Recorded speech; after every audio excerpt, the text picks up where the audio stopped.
to this session of Principles of Organizational Behavior.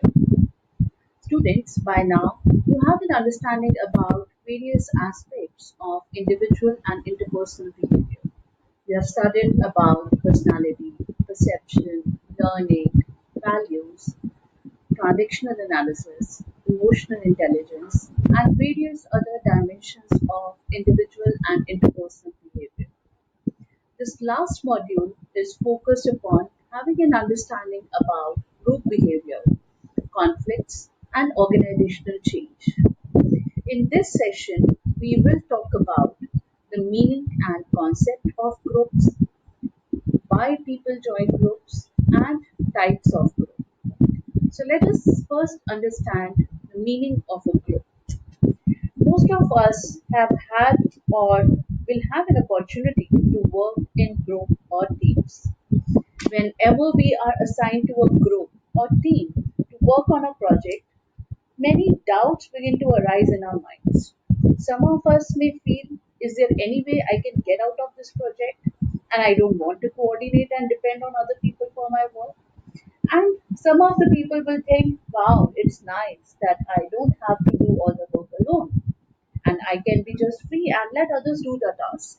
So you all have worked in groups for different projects. So now to understand the meaning of group, this is a question in front of you. So if there are three people waiting in a line at the cashier's point in a mall, is it a group? Yeah, some of you might say yes, but the answer here is no. So why it is a no? To understand that, let us understand the meaning of group and the characteristics that make a flock of people a group. So in broad sense, when we talk about group, it is any collection of individuals who have mutually dependent relationships. A formal definition of the group is that it refers to a collection of two or more interacting individuals with a stable pattern of relationships between them who share common goals and who perceive themselves as being a group. Thus, if we talk about groups, groups possess four common characteristics. That is, they have interaction amongst the members, there are common interests or goals, there is stability in the relationship between the group members, and people see themselves or perceive themselves as the members of the group. Thus, according to the last characteristic, the membership of a group may be two or more, the size will be generally small, and if you talk about mere aggregates of people, that is a crowd in a street corner or people standing in the cashier's point, are not a group because they do not interact and they do not perceive themselves to be a group, even if they are aware of each other and do not share a common interest. Similarly, if you talk about a department, a union, or a whole organization, that would not be a group, in spite of thinking of themselves as we, because they generally do not interact and are not aware of each other. Although they share a common interest, but this common interest is generally diffused. Hence, committees, subparts of the departments, and various other informal associations among the organizational members constitute groups for our purpose here. Now, let us understand why people join group. So, when we talk about the reason for joining the group, there is no single reason why people join groups. Since most people belong to a number of groups, it is obvious that different groups offer different attractions and benefits to their members. The most popular reasons for joining a group is related to our needs for security, esteem, affiliation, power, identity, and goal accomplishment. So, talking about all these reasons one by one, the most strong or the most important reason for group formation is the people's need for security. By joining a group, we can reduce our insecurity, we feel stronger, have fewer self doubts, and are more resistant to threats. New employees are particularly vulnerable to a sense of isolation and turn to the groups for guidance and support. New or experienced, no employees like to stay alone. So, groups give this reassurance to the members that yes, we are there with you and the members feel secure. The second reason is self esteem. An individual can increase his self esteem through group membership. One may gain esteem by becoming a member of a high status group. Associating with high status people is reinforcing, and one who belongs to such a group is usually accorded a high status by outsiders. The third most important reason for joining the group is affiliation. So people they join groups as they enjoy the regular company of other people, but particularly those who possess common interests. So individuals they may seek out others at work who share common hobbies or common backgrounds. Especially when people are new to an organization, they are eager to find friends with whom they can check their perceptions of new or uncertain environment. Then the fourth reason is power. Membership of groups offer power to members. The groups it can be attributed to the sayings such as united we stand, divided we fall, and there is strength in numbers. These are driving forces behind unionization in organizations. Workers enjoy much greater power collectively than they do as individuals. Then the next reason is identity. Group membership contributes to the individual's external quest for an answer to the question, who am I? It is the common knowledge that we try to understand ourselves through the behavior of others towards us. If others praise us, we feel we are great. So the group state contributes to our identity. And the last but not the least, the most important reason why people they enter into groups is for goal accomplishment. So when people they are a part of a groups helps in working on a complex and independent task that is too complex for an individual to perform alone, and it cannot be easily broken down into independent tasks. So here the groups can help. Similarly, for generating new ideas or creative solutions to solve problems that require inputs from a number of people, groups can help. So, if we look at this list is not comprehensive. The importance of group and organization that cannot be overemphasized because most organizational activities are carried out by groups.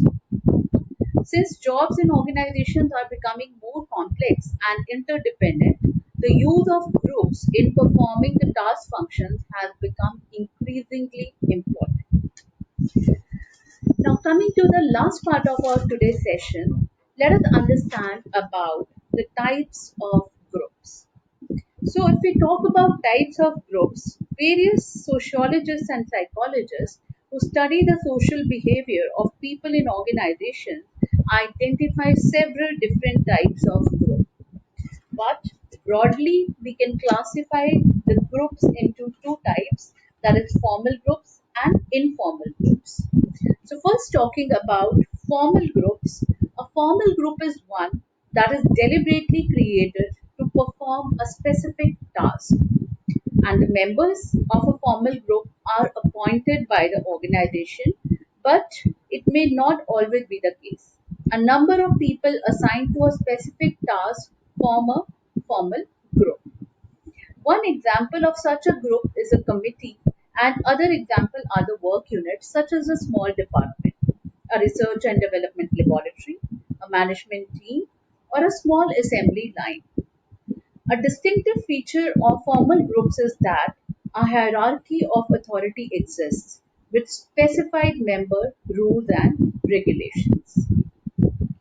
On the other hand, talking about informal groups are also called a clique, and is an alliance that is neither formally structured nor organizationally determined. Informal groups are natural formations in the work environment which appear in response to the need for social contact. They often develop within formal group out of certain values or concerns which some members find they share. They may also develop across or outside of the formal groups.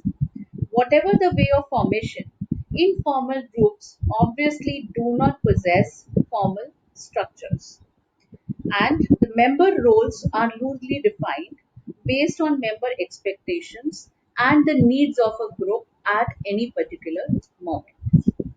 Now, let us understand the subtypes of each of these two broad categories of groups, that is, formal groups and informal groups. So, talking about the two types of formal groups, we have command groups and the task groups. So, first, let us understand what is a command group.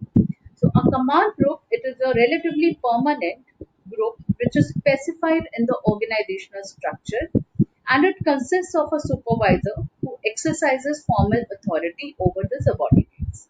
So the foreman and his group of subordinates constitute a command group. So the example of command group can be a department like quality assurance department, human resource department, marketing department, in which the supervisor exercises his or her authority over the departmental members. Secondly, talking about the task groups are temporary and they are created to solve specific problems. Task groups comprises of employees who work together to complete a particular task or project, but who do not necessarily report to the same supervisor. The employees may belong to different departments. They stay together till the task is completed, and once the work is completed, the task group usually disbands and the members return to their specific command groups. The example of task group can be where you formulate a task force for new product quality, for new product development, a task force for evaluating the employee satisfaction. So, task group is relatively temporary in nature. Now, let us look at the two types of informal groups. So, informal groups can be categorized as friendship groups and interest groups. First, talking about friendship groups develop based on common characteristics such as marital status, political views, college affiliations, and sports. Friendship groups are important because they satisfy affiliation needs of the members. Enlightened managers maintain good relationships with friendship groups because these groups have tremendous influence on their members that managers would prefer to have directed towards organizational goals. Secondly, talking about interest groups. Interest groups are made up of individuals who affiliate to achieve an objective of mutual interest that may have nothing to do with their formal task group memberships. Working mothers who lobby together to get their organization to facilitate their multiple roles by providing daycare facilities on the premises, flexi timings, and shared job assignment is an example of interest group. Various other examples can be like a bowling group, a group to play squash, or a women's network that is formulated to share their concern with the management. So, in this session, we understood about the meaning of groups, the reason for group formation, and the types of groups. Thank you.